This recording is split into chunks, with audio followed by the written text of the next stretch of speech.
Este podcast se presenta por cortesía de Movistar Empresas, el aliado que está transformando y potenciando negocios en toda Hispanoamérica con soluciones digitales en cloud, IoT, seguridad, conectividad, Big Data y advertising. Movistar Empresas, siempre el camino seguro.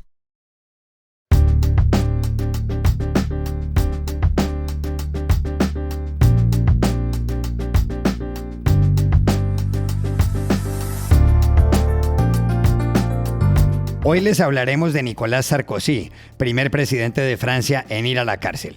También de los efectos políticos del caso de Hernán Bermúdez Requena en México. Y de lo que pasa con las visas H-1B para trabajadores especializados en Estados Unidos. Hola, bienvenidos a Y esto no es todo, el podcast del Georgetown Americas Institute de la Universidad de Georgetown en Washington, D.C. Soy Juan Carlos Iragorri, desde Madrid. Soy Paz Rodríguez Niel, desde Buenos Aires. Soy Jorge Espinosa y estoy en Bogotá. Es viernes 26 de septiembre y esto es todo lo que usted debería saber hoy.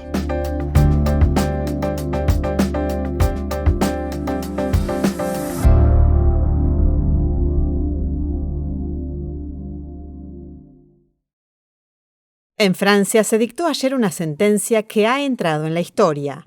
Un tribunal de París condenó a Nicolas Sarkozy a 5 años de cárcel y a una multa de 100.000 euros.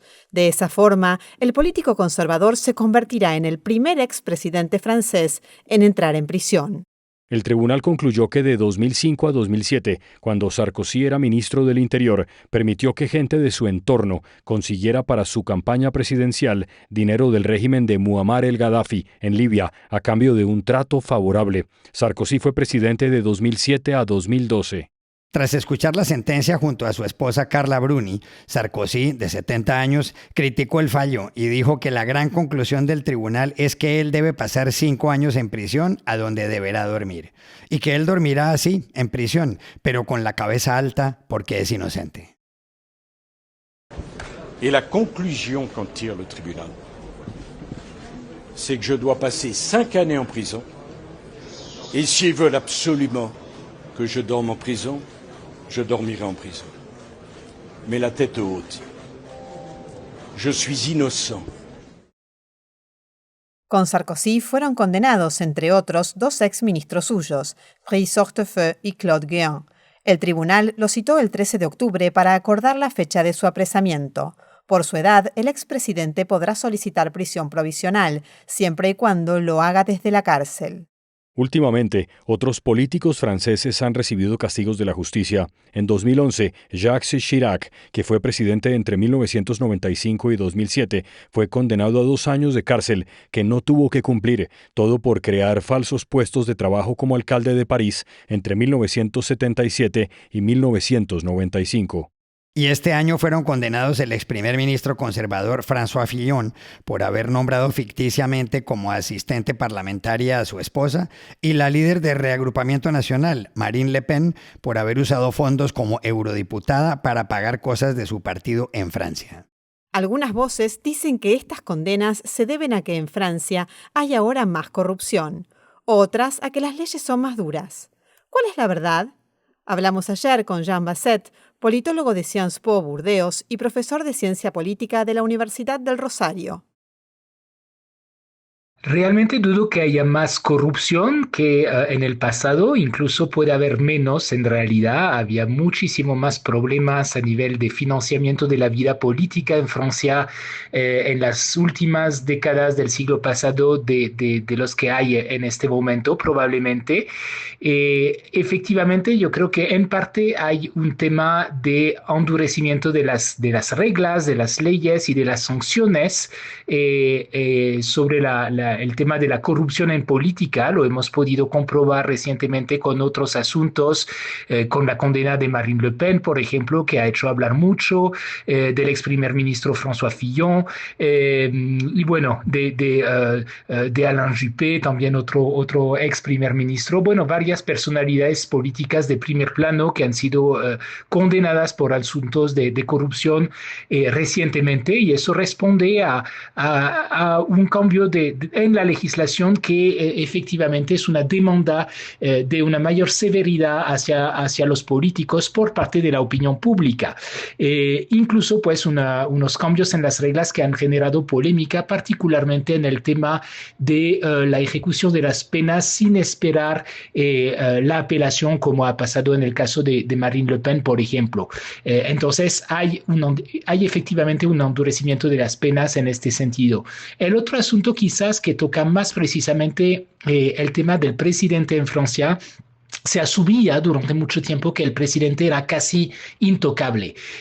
Hubo muchos asuntos de corrupción o de casi corrupción que enredaron a los presidentes en sus mandatos en el pasado, pero que nunca llegaron a ser juzgados. La excepción fue el presidente Chirac, y eso que por asuntos que tenían que ver con cosas de antes de su mandato de presidente y realmente que fueron juzgadas mucho después de su presidencia y cuando ya estaba muy viejo y pues realmente no se ejecutó la pena. Entonces hubo un cambio en la imagen del presidente que se asumía que era un poco intocable de cierto modo, y pues Sarkozy de cierto modo estrena este nuevo estatus del presidente como un político, entre otros, quizás mucho menos respetado que antes y al que se le acuerda informalmente menos inmunidad que en el pasado.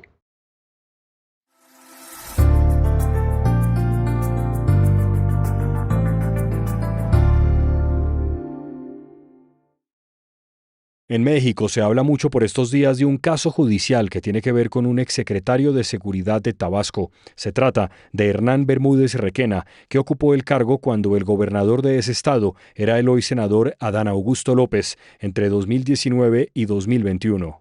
Bermúdez Requena, que se había fugado de México, fue detenido el pasado 12 de septiembre en una casa con piscina en Asunción, la capital del Paraguay. Expulsado una semana después, fue entregado a las autoridades mexicanas. Ahora está en la cárcel de máxima seguridad de El Altiplano.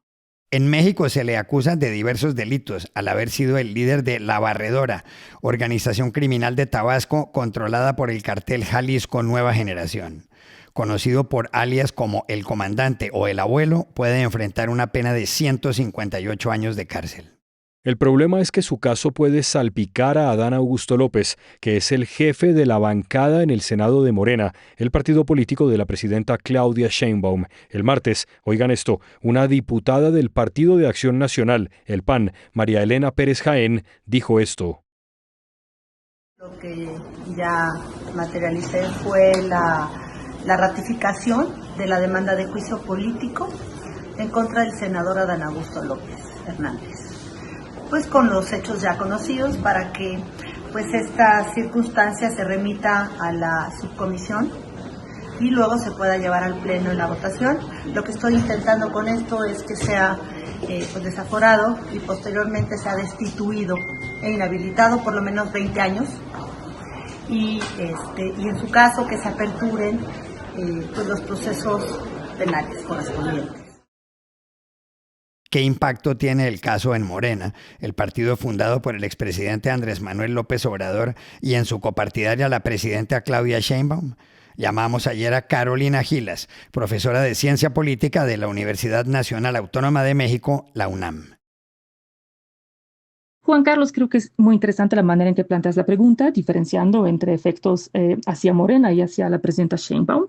Para el partido creo que hay pues esa afectación al discurso, la identidad inclusive, que se ha basado en valores de honestidad, combate a la corrupción, austeridad, en ese eslogan de somos diferentes de las élites políticas anteriores que han sido corruptas. Entonces ahí es donde Morena tiene que tener cuidado. Han sido hasta el momento bastante hábiles en pues digamos deshacerse de este tipo de acusaciones, que no es esta la primera que surge. En cuanto a la presidenta Sheinbaum, creo que al mismo tiempo hay oportunidades y desafíos. La primera oportunidad en el sentido de cumplimiento con las demandas de Estados Unidos que han estado endureciéndose desde el regreso de Donald Trump a la Casa Blanca, en el sentido de que México debe combatir al crimen organizado, pero no solamente, sino que debe combatir también a esa zona gris de los vínculos donde la política se encuentra con el crimen organizado y perseguir a las figuras políticas que han estado o coludidas o protegiendo o al menos cerrando los ojos ante la actividad del crimen organizado. Al mismo tiempo, es una oportunidad, la segunda, de desplazar a un rival importante en el combate, en la lucha por el control del partido. Un rival, además, que la desafió en su momento en la búsqueda de la candidatura presidencial. Me refiero a Adán Augusto López, quien, por el momento, no de manera directa, pero de manera indirecta está inmiscuido en este caso, porque Hernán Bermúdez Requena, el líder, ¿no?, de un cartel, era secretario de Gobernación en el gabinete de Adán Augusto López cuando este fue gobernador de Tabasco. Entonces, una acción, digamos, rápida, contundente, le permitiría a la presidenta obtener el control del partido. Pero al mismo tiempo, eso mismo implica un peligro, y el peligro está en que Adán Augusto López es una figura históricamente y todavía actualmente muy cercana al expresidente Andrés Manuel López Obrador. Tienen una vinculación política, tienen una vinculación personal, y Adán Augusto López ha sido secretario de Gobernación en el gobierno de Andrés Manuel López Obrador durante una parte del sexenio pasado. Entonces, cualquier investigación, exposición o corroboración de vínculos de Adán Augusto López con el crimen organizado podría también lanzar sospechas hacia el expresidente, con ello afectar la legitimidad del movimiento, pero también la lealtad personal que hacia su mentor político tiene y siempre ha tenido la presidenta Sheinbaum. Entonces creo que para ella la situación es una gran tensión entre la oportunidad y el peligro en este momento derivado de ese caso de la barredora.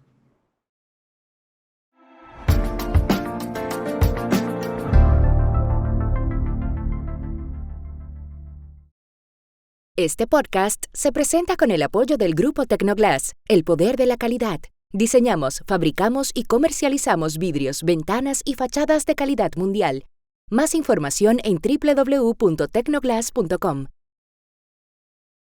Hace 8 días, el presidente Donald Trump causó revuelo al hacer un anuncio relacionado con las visas que expide Estados Unidos a las personas que van a trabajar a ese país en oficios especializados.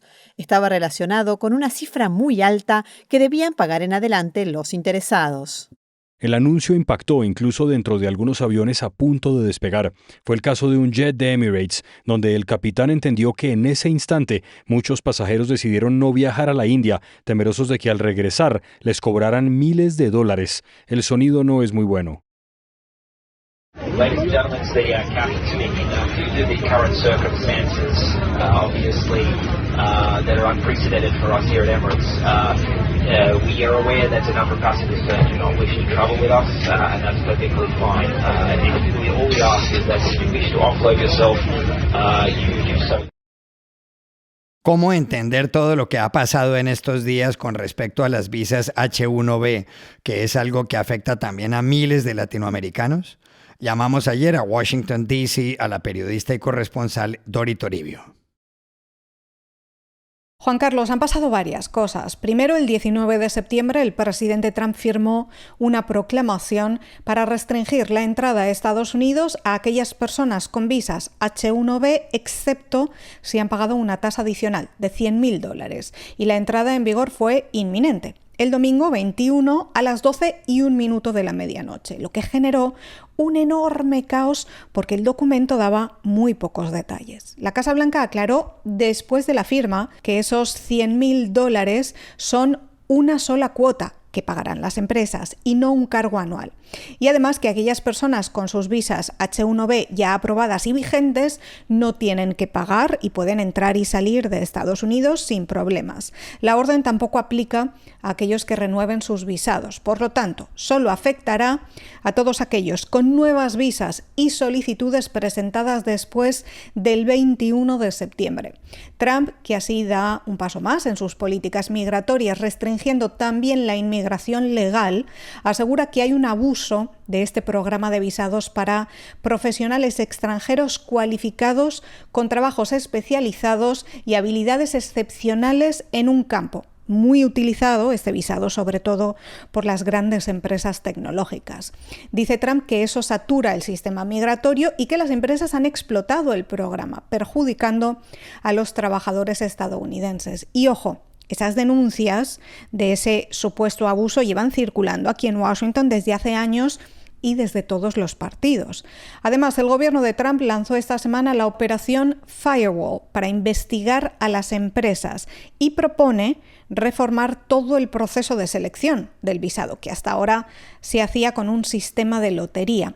La propuesta nueva busca endurecer los requisitos para dar más peso a trabajadores extranjeros con salarios más altos. Se calcula que hay unas 730.000 personas en Estados Unidos con esta visa H-1B. Cada año el gobierno puede emitir unos 85.000 visados nuevos que duran 3 años y después pueden renovarse por otros 3. Según el Servicio de Inmigración, en 2024 aprobaron un total de 400.000 peticiones o renovaciones de la H-1B, el doble que en el año 2010, mostrando un enorme crecimiento. En 2024, más del 70% de las peticiones aprobadas eran para ciudadanos de la India y en total 2/3 fueron para trabajadores del sector de la tecnología, computadores y software.